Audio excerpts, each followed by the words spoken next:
Hello dear student, अगर आप 12th class के विद्यार्थी और आपका सब्जेक्ट पॉलिटिकल साइंस है तो डियर स्टूडेंट ये क्लास आपके लिए बहुत ही ज्यादा इंपॉर्टेंट है।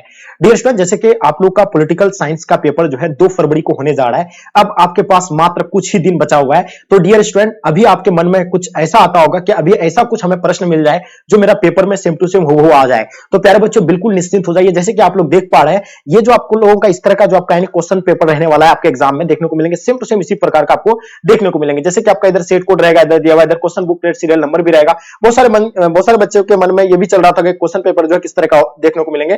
तो डियर स्टूडेंट, कुछ इस प्रकार का आपको देखने को मिलेंगे। और हालांकि ये सिर्फ क्वेश्चन पेपर नहीं, इस पूरे क्लास को अगर आप लोग इन तक प्यारे बच्चों देख लेते हैं तो यहां से आपको बहुत ऐसे प्रश्न जो आपको सेम टू सेम आपका हुबहू आपका पेपर में भी देखने को मिल जाएंगे। तो इसलिए इस क्लास आपके लिए ये क्लास आप लोग के लिए बहुत ही ज्यादा जो है इंपॉर्टेंट है। ये जो है आप लोग को साथ साथ में अपने अपने फ्रेंड्स के ग्रुप वगैरह जहां भी है प्यारे बच्चों, हर जगह आप लोग को शेयर करना है ताकि इससे आपके दोस्त लोग को भी हेल्प हो जाएंगे। और जो बच्चे आप लोग नए हैं, चैनल को आप लोग सब्सक्राइब कर लीजिएगा, ठीक है।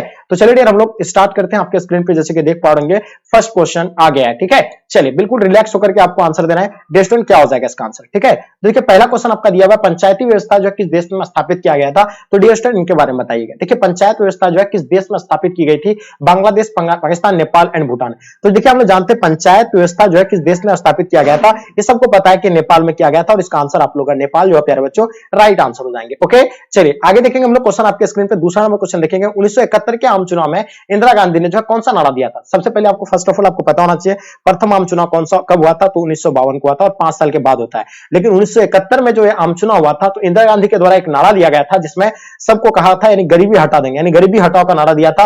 और यही गरीबी हटाओ के नारा की वजह से जो फिर जो प्रधानमंत्री बना था इंदिरा गांधी, कब 1971 के आम चुनाव में, ठीक है। चलिए उसके बाद नेक्स्ट क्वेश्चन की ओर चलते हैं। अब हम लोग देखते हैं क्वेश्चन नंबर आपके स्क्रीन पे, तीसरा नंबर क्वेश्चन, भारत में प्रतिबद्ध नौकरशाही के विचार का समर्थन जो है किसने किया था। डॉक्टर राजेंद्र प्रसाद ने किया था, पंडित जवाहरलाल नेहरू, या आप देखिएगा लाल बहादुर शास्त्री, इंदिरा गांधी। तो देखिए, इसमें से आपको बताना, भारत में प्रतिबद्ध नौकरशाही के विचार का समर्थन जो है ये किसके द्वारा किया गया था। 4 ऑप्शन आपके सामने दिया हुआ है, इंदिरा गांधी होगा। एक कमेंट करके आप हमें जरूर बताइएगा। देखिए कौन बच्चे इसका आंसर आप लोग सही आंसर दे पाते हैं, ठीक है। चलिए देखिएगा आपके स्क्रीन पर 4 नंबर क्वेश्चन देखेंगे प्यारे बच्चों, जो आपके स्क्रीन पे आ गया, ठीक है। चलिए बिल्कुल रिलैक्स होकर के आपको आंसर देना है। देखिए, सुभाष चंद्र बोस का जन्म कब हुआ था प्यारे बच्चों, इनके बारे में बताइए। काफी इंपॉर्टेंट क्वेश्चन है। उम्मीद है कि इसका आंसर आप लोग का बिल्कुल सभी बच्चों का यानी परफेक्ट आंसर होना चाहिए। क्वेश्चन आपके समक्ष में, जल्दी बताइएगा। क्वेश्चन क्या कहता है, सुभाष चंद्र बोस का जन्म कब हुआ था।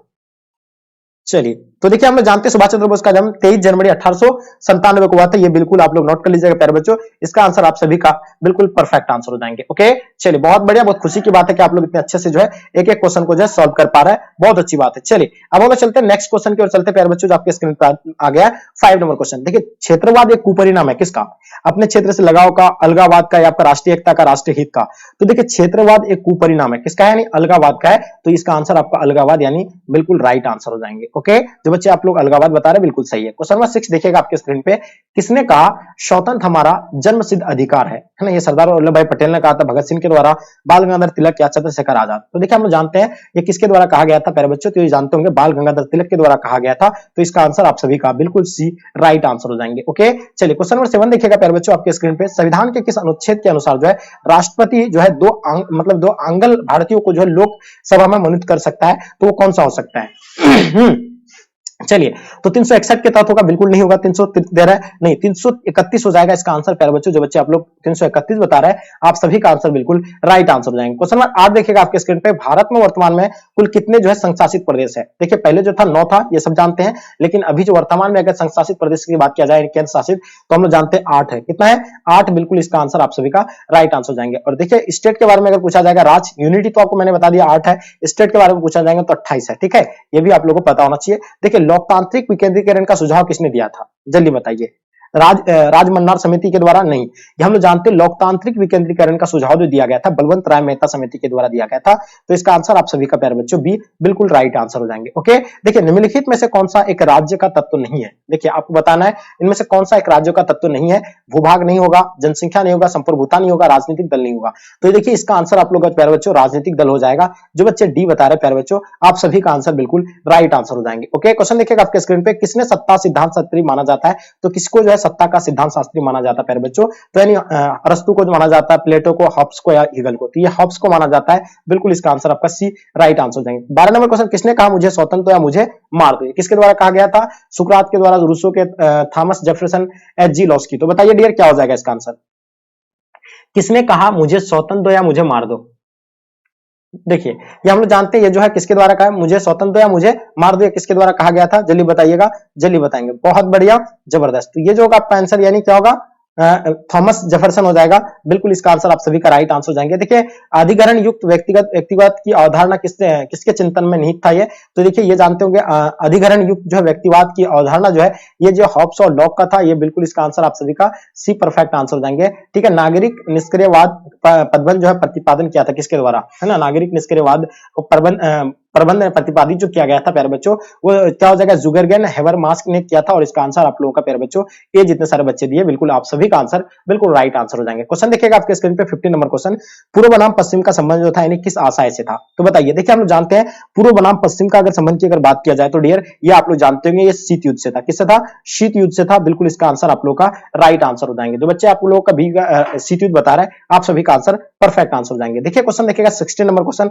उससे पहले आप लोग को और एक खुशखबरी आप लोग को बता दें कि आप लोग को आज जो है भारी आज फिर से आप लोग को जो छूट दी जाती है, एक दिन और बढ़ा दिया गया है, क्योंकि काफी बच्चों का डिमांड था कि सर हम लोग के पास जो है अभी तक पेमेंट नहीं करने का नहीं हो पाया है, क्योंकि इतना बहुत कम अभी जो अमाउंट आपसे लिया जा रहा है, जो 999 रुपए में जो हम लोग स्पेशल नोट्स दे रहे थे प्यारे बच्चों, वो फिर से आज आप लोग को आज के लिए वो डेट बढ़ा दिया गया 12 बजे तक, मात्र आपको 100 रुपीज में जो ऑल सब्जेक्ट का आपको जो है सब्जेक्टिव एंड ऑब्जेक्टिव में आपको जो गैस नोट्स मिलने वाला है, जहां से आप जो है 80% मार्क्स आपको डेफिनेटली जो है यहां से आप गेन कर सकते हैं मात्र 100 रुपीज में। तो अभी ले लीजिए, क्योंकि यह आपको जो है मेरे ओर से गिफ्ट दिया जा रहा है, क्योंकि 100 रुपीज कोई बड़ा अमाउंट नहीं है, जहां 999 रुपया जा रहा था वहां आपको अभी 100 रुपीज ही लिया जा रहा है।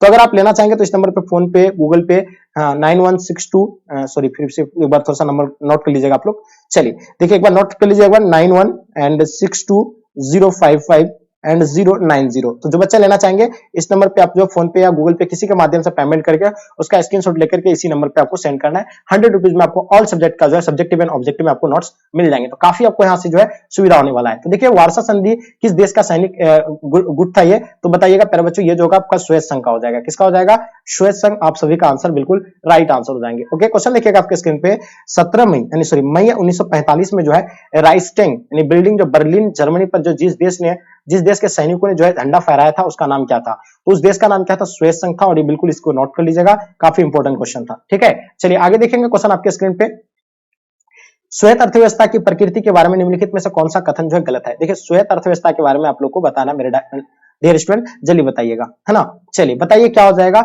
आप सभी बच्चों का आंसर परफेक्ट हो आंसर होगा, क्या हो जाएगा, जनता को आर्थिक आजादी थी, यानी ये बिल्कुल सत्य है। ठीक है ये सॉरी मतलब ये गलत है, ये बाकी ये जो है सत्य आपका दिया, जैसे कि श्वेत अर्थव्यवस्था में जो समाजवाद प्रभावी विचारधारा था ये बिल्कुल सत्य है, उत्पादन के साधनों पर जो राज्य का स्वामित्व नियंत्रण होना ये भी सत्य है, अर्थव्यवस्था के हर जो है पहलू का नियोजन एवं नियंत्रण राज्य करता था ये भी बिल्कुल सत्य है, ये तीनों सत्य है, लेकिन ये आपका जो है बिल्कुल गलत है, ऑप्शन आप लोग का सी परफेक्ट आंसर हो जाएंगे। ओके चलिए आगे देखिएगा आपके स्क्रीन पे प्यारे बच्चों क्वेश्चन नंबर 19 है ना, श्वेत संघ के विघटन का क्या परिणाम हुआ बताइएगा, है ना। देखिए श्वेत संघ का विघटन का परिणाम की अगर बात किया जाए तो दूसरी दुनिया का अंत जो है ये परिणाम इसका हो जाएगा, बिल्कुल इसका आंसर आप सभी का ए परफेक्ट आंसर हो जाएंगे। ओके चलिए क्वेश्चन देखिएगा आपके स्क्रीन पे 20 नंबर क्वेश्चन देखेंगे प्यारे बच्चों, जो आपके स्क्रीन पे आ गया है, बताइएगा इसका आंसर आप लोग का क्या हो जाएंगे, है ना। क्या कहता है कि 1917 में रूस में समाजवादी राज्य की स्थापना जो है किसने किया था, तो रूस में जो किया गया था ये सब जानते हैं कि लेनिन के द्वारा किया गया था, और इसका आंसर आप सभी का बिल्कुल राइट आंसर हो जाएंगे। ओके चलिए क्वेश्चन देखिएगा आपके स्क्रीन पे 20 नंबर क्वेश्चन, संयुक्त राष्ट्र संघ के महासचिव कौन थे, चलिए कौन है अभी कुछ यानी बता रहा वर्तमान में, तो याद रखिएगा गुटेरस इसका आंसर आप लोगों का प्यारे बच्चों बिल्कुल राइट आंसर हो जाएंगे। ओके क्वेश्चन देखिएगा विश्व श्रम संगठन का मुख्यालय कहां पे अवस्थित है, देखिए हम लोग जानते हैं विश्व श्रम संगठन की बात हो रही है आप लोगों को, तो ये देखिए जानते होंगे आपको जेनेवा में है, कहां पे स्थित है, जेनेवा में है, और इसका स्थापना कब हुआ था ये आप लोग कमेंट करके बताइएगा। ठीक है मैंने कई बार आपको इसके बारे में बताया। देखिए यूरोपीय संघ की स्थापना कब हुई थी इनके बारे में बताइए, जल्दी बताएंगे, काफी इंपॉर्टेंट क्वेश्चन है, यूरोपीय संघ की स्थापना कब हुआ था। चलिए देखिए तो यूरोपीय संघ की स्थापना हम लोग जानते हैं ये 1 नवंबर को हुआ था, कब हुआ था, 1 नवंबर को हुआ था, 1 नवंबर 1993 को हुआ था, ये बिल्कुल नोट कर लीजिएगा 1 नवंबर 1993, आप सभी बच्चों का बिल्कुल राइट आंसर हो जाएंगे। क्वेश्चन देखिएगा आपके स्क्रीन पे संयुक्त राष्ट्र संघ के किस महासचिव की जो है वायु दुर्घटना में जो है मृत्यु हुई थी, तो हम लोग जानते हैं उसका डेग हैमरशोल्ड जो है इसका हुआ था, और बिल्कुल इसका आंसर आप सभी का परफेक्ट आंसर हो जाएंगे। 1945 में संयुक्त राष्ट्र संघ की स्थापना हुई, उसका मौलिक सदस्य कौन था, है ना, चलिए बताइए। देखिए 1945 में संयुक्त राष्ट्र संघ की जो स्थापना हुआ था उसका मौलिक सदस्य जो था प्यारे बच्चों कौन था, भारत था, है ना।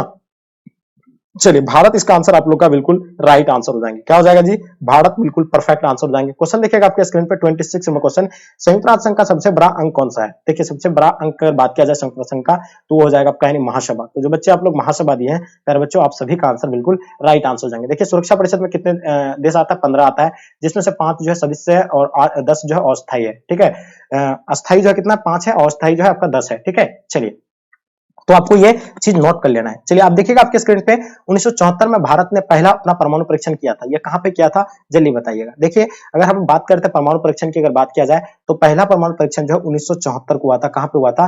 पोखरण में हुआ था। और पोखरण कहां पे पड़ता है प्यारे बच्चों? ये हम जानते हैं कि राजस्थान पड़ता है। कहां पे पड़ता है? नोट कर लीजिएगा, राजस्थान में पड़ता है। बिल्कुल आप लोगों का आंसर परफेक्ट आंसर हो जाएंगे। ओके, तो काफी इंपॉर्टेंट क्वेश्चन है और इसका आंसर आप लोग का बिल्कुल राइट आया है। ठीक है, क्वेश्चन देखेंगे किस संधि ने परमाणु परीक्षणों को जब पूर्णतः वर्जित किया था? तो देखिए कौन सा संधि था वो? तो वो संधि होगा आपका यानी परमाणु अप्रसर संधि, बिल्कुल गलत। परिक्षेपित परीक्षण प्रतिबंध संधि बिल्कुल नहीं होगा। व्यापक परीक्षण प्रतिबंध संधि हो जाएगा, यानी ऑप्शन आप सभी का सी बिल्कुल राइट आंसर हो जाएंगे। कोरिया की लड़ाई रोकने हेतु जो है संयुक्त राष्ट्र संघ को जो है सुरक्षा परिषद ने जो है किस व्यवस्था का आह्वान किया था? इनके बारे में बताइएगा। ठीक है, तो बताइए 29 नंबर क्वेश्चन का आपका आंसर क्या हो जाएगा मेरे डियर? तो हम लोग जानते हैं वो जो होगा आपका यानी शांति स्थापना बिल्कुल नहीं होगा, शांति निर्माण करना ये भी नहीं होगा, है ना, सत्ता का संतुलन नहीं, ये जो होगा सामूहिक सुरक्षा हो जाएगा। और इसका आंसर आप सभी का डी प्यारे बच्चों परफेक्ट आंसर हो जाएंगे। क्वेश्चन देखिएगा आपके स्क्रीन पे 30 नंबर क्वेश्चन, निम्नलिखित में से कौन नाटो का सदस्य नहीं है? देखिए नाटो का स्थापना कब हुआ था? हम लोग जानते हैं 1949 को नाटो का स्थापना हुआ था, ये आप सभी को पता है। ओके, ये जानते होंगे। अब हम लोग देखिए क्या नाटो का सदस्य नहीं है की बात हो रही है, तो हम लोग जानते हैं इसमें से नहीं होगा, तो भारत जो इसका सदस्य नहीं हो जाएगा, यानी ऑप्शन आप लोग का बी प्यारे बच्चों परफेक्ट आंसर हो जाएंगे। क्वेश्चन देखिएगा आपके स्क्रीन पे 31 नंबर क्वेश्चन, शिमला समझौता पर जो है किसके द्वारा हस्ताक्षर किया गया था? तो देखिए हम लोग जानते हैं शिमला समझौता 1972 को हुआ था। कब हुआ था? 1900 शिमला समझौता 1972 को हुआ था। और वो किसने किया था उसमें? उस टाइम कौन कौन थे?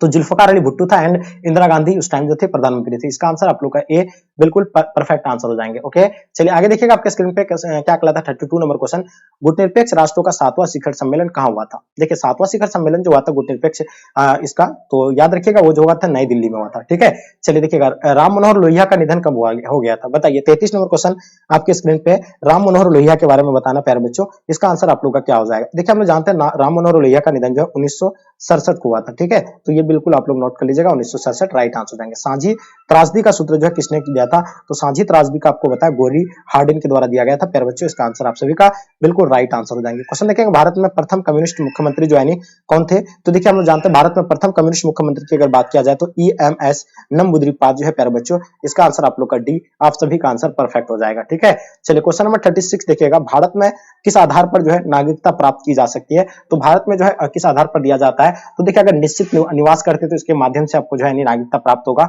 विवाह के माध्यम से आपको, अगर विवाह करते हैं यहाँ करके तो यहाँ से भी आपको उससे मिल सकता है, सरकारी सेवा से भी मिल सकता है। तो इसका आंसर आपका उपयुक्त में से सभी हो जाएगा, डी राइट आंसर हो जाएंगे, है ना। 1977 में कांग्रेस फॉर डेमोक्रेसी नामक राजनीतिक दल का गठन किसने किया था? देखिए 1977 में जो है कांग्रेस फॉर डेमोक्रेसी नामक राजनीतिक दल का गठन जो किया था प्यारे बच्चों, वो पता आपको जगजीवन राम हो जाएगा। तो इसका आंसर आप लोग जो बच्चे जगजीवन राम बताए होंगे प्यारे बच्चों, आप सभी का आंसर बिल्कुल राइट आंसर हो जाएंगे। ठीक है, जस्टिस पार्टी किस राज्य से संबंधित पार्टी है? इनके बारे में बताइएगा। ठीक है तो देखिए जस्टिस पार्टी के बारे में अगर बात किया जाए तो हम लोग जानते हैं ये जो है मद्रास का है, और ये बिल्कुल मद्रास नोट कर लीजिएगा, सभी बच्चों का परफेक्ट हो जाएगा। क्वेश्चन देखेंगे 1967 के आम चुनाव के बाद जब बिहार में किस पार्टी का नेतृत्व में सरकार बना था? तो 1967 के बाद जो हम लोग जानते हैं कि 1967 तक जो एक दलीय अधिपत्यशाली जो है दलीय व्यवस्था था ये भारत में। और ये पता है आपको उस टाइम जो था यानी कौन था बिहार में जो है 1967 के आम चुनाव में बिहार में जो है किस पार्टी का सरकार मतलब नेतृत्व का सरकार बना? तो याद रखिएगा वो भारतीय क्रांतिकारी दल हो जाएगा। और इसका आंसर आप लोग का सी, बिल्कुल सभी बच्चों का आंसर परफेक्ट हो जाएंगे। ओके, चलिए चलिए क्वेश्चन देखिएगा 40 नंबर क्वेश्चन, दल बदल क्या है? देखिए दल बदल की अगर बात किया जाए तो चुनाव में विजय होने के बाद एक दल छोड़कर अन्य दल में यानी सम्मिलित होना। देखिए चुनाव के बाद भी कर सकते हैं, चुनाव के पहले भी हम लोग कर सकते हैं। ठीक है, इससे कोई दिक्कत नहीं है, तो ये भी इसमें मान सकते हैं। चुनाव से पूर्व दल में शामिल होना ये भी बिल्कुल सत्य है। सरकार में अनेक दलों का शामिल होना ये इस तरह का नहीं है। तो हाँ, सरकार में अनेक दलों का शामिल कर सकते हैं। यहाँ जो क्या है, चाहे यानी अपना पार्टी छोड़ करके दूसरे पार्टी में जुड़ना। ठीक है, तो ये तो हो सकता है, कोई दिक्कत नहीं है। तो ये जो है इसका आंसर हम लोग उपयुक्त में से सभी दे सकते हैं। ठीक है, ये इसमें जो है थोड़ा सा डाउट लग रहा है, लेकिन ये दोनों जो परफेक्ट है तो इसलिए इसका आंसर हम लोग दोनों दे सकते हैं, और मतलब क्या डी दे सकते हैं सभी। ठीक है, चलिए हाँ, ये भी क्वेश्चन हो सकता है क्योंकि सरकार में अनेक दलों का शामिल है, कई पार्टियां मिलकर के जो है बना सकता है, कोई दिक्कत नहीं उसमें, है ना। तो ये थोड़ा सा गठबंधन की बात आ जाता है, तो यहाँ आपका दल बदल के बारे में पूछा गया है। ठीक है, अगर ये तो ये जो ऑप्शन होगा तो ये गठबंधन के बारे में इंडिकेट कर रहा है। चलिए देखिए दो ध्रुवता का क्या अर्थ होता है? देखिए हम लोग जानते हैं कि जब 1945 में सेकेंड वर्ल्ड वॉर हो रहा था, तब सेकेंड वर्ल्ड वॉर के बाद जब जैसे यानी समाप्त हो गया, उसके बाद जो है पूरा वर्ल्ड जो है दो ध्रुवों में बढ़ गया था। एक था क्या, यूएसए था, और एक था क्या, यूएसआर था। ठीक है, जिसको हम लोग संयुक्त राज्य अमेरिका और क्या कहते हैं उसको, यानी श्वेत संघ कहते हैं। तो ये जो दो खंडों में जो है विभक्त हो गया था। तो इसका आंसर आप लोग का प्यारे बच्चों सी परफेक्ट आंसर हो जाएंगे। क्वेश्चन देखिएगा 42 नंबर क्वेश्चन, निम्नलिखित में से कौन नाटो का सदस्य नहीं है? आपसे सवाल क्या पूछा गया है, नाटो का सदस्य नहीं है प्यारे बच्चों। तो हम जानते हैं कि भारत जो है नाटो का सदस्य नहीं होगा, इसलिए क्योंकि ये इसका स्थापना कब हुआ था नाटो का, 1949 को हुआ था। ठीक है, चलिए तो आप लोगों को बिल्कुल पता है, कोई डाउट नहीं आपको। ठीक है, चलिए आगे हम लोग देखते हैं क्वेश्चन। आप देखते हैं एक साल में विधानसभा में कितने अधिवेशन की आवश्यकता होती है? तो एक साल में जो 2 अधिवेशन होना आवश्यक है। तो इसका आंसर आप लोग का प्यारे बच्चों ये सभी का बिल्कुल राइट आंसर हो जाएंगे। राज्यसभा में मनोनीत सदस्यों की संख्या बताइएगा, है ना।